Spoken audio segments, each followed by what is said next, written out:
Hi. So this is the situation with my motorbike. I've had her 3 weeks, the Royal Enfield Interceptor.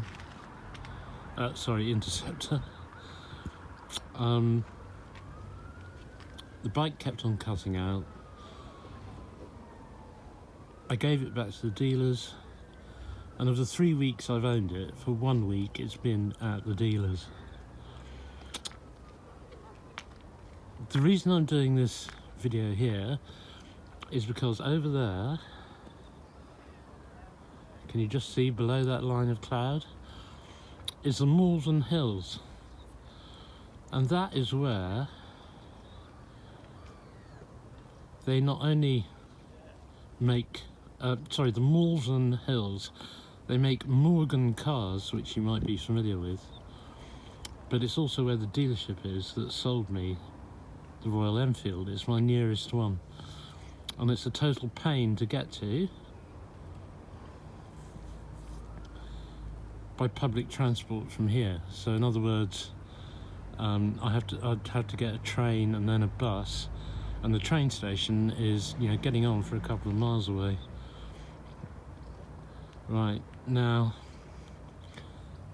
I've given the Royal Enfield every chance. It's the bike I wanted, but now I've had all this trouble with it, and see my previous videos for what's been going on, it's got me thinking whether this is I did consider this before I bought it, and if I'd had a bike that was trouble-free, it wouldn't have made any difference. I'd be absolutely fine. Obviously that's what I wanted, was a bike was trouble-free.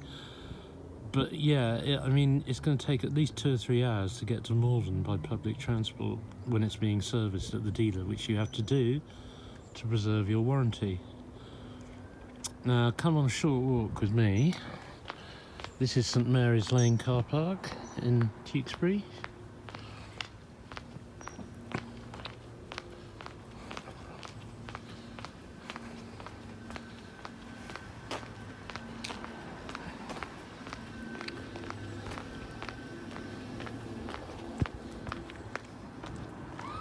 People looking at me as if I'm insane, which you're not far off. This is St Mary's Lane. We're going to walk down an alleyway. This is Smith's Court.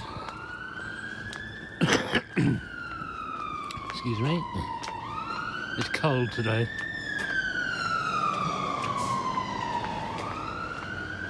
This is a public alleyway. And we are about level with my house now. My house is about 20 yards from this spot. And if I go down this alleyway, we come out to the area in Tewkesbury known as the Crescent, which is right opposite the Abbey. The Abbey's behind this house. Here's the Crescent. Now I have to go back in. I can get a bus from the Crescent into Cheltenham, and that takes about 20 minutes. And in Cheltenham there's a Triumph dealer. So it's a lot more convenient, to be honest. But the other situation with motorbike is, right, under the Consumer Rights Act 2015, which you want to know before you do things like buy expensive items, for instance ones that cost £6,239, you have a right to reject the bike in within 4 weeks.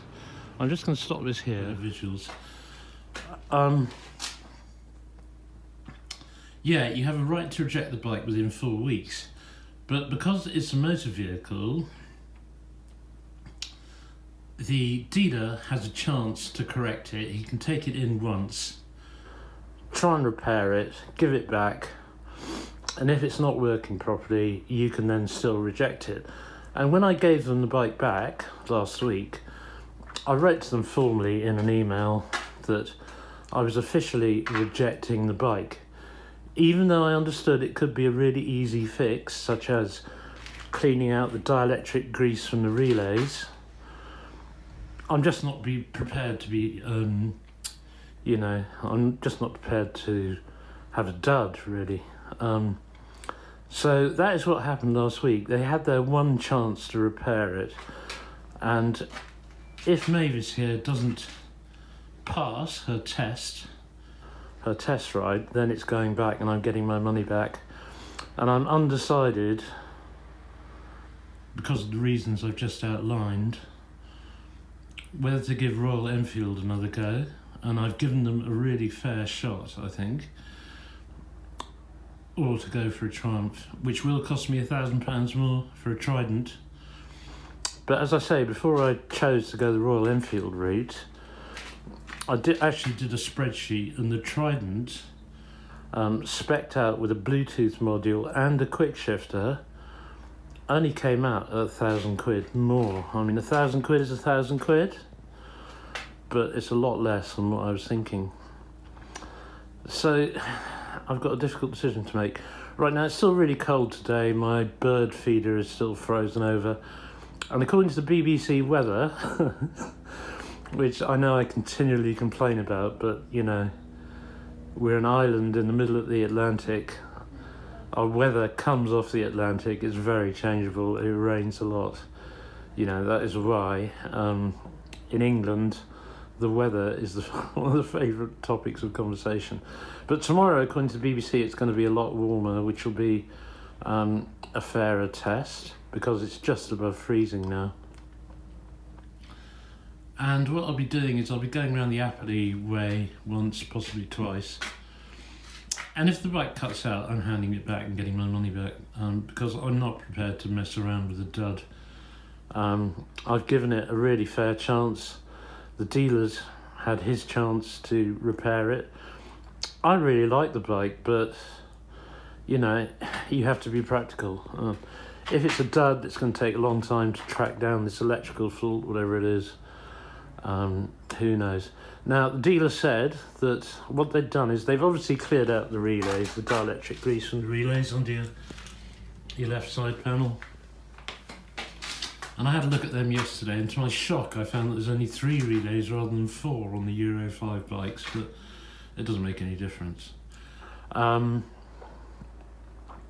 They've done that, obviously. I can tell they've been in there because there's a big scratch by the bolt you undo, and there's no apparent dielectric grease.